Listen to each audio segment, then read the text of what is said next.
আসসালামু আলাইকুম বন্ধুরা, আমি জাকির। আজ আমি মেহেন্দিগঞ্জ থেকে চলে এসেছি দ্বীপ জেলা ভোলার চর ফ্যাশনে।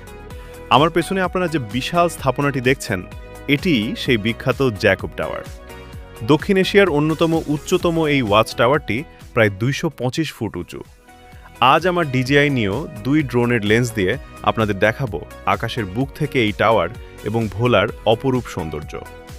আমাদের গ্রাম বাংলার এই আধুনিক স্থাপত্য সত্যিই বিস্ময়কর। এখান থেকে তাকালে চোখে পড়ে বঙ্গোপসাগরের নীল জলরাশি, কুকরি মুকরির সবুজ বন আর ভোলার চরের অপরূপ দৃশ্য। চলুন আজকের ভিডিওতে দেখে নিই আকাশের বুক থেকে জ্যাকব টাওয়ারের এক অন্যরকম রূপ।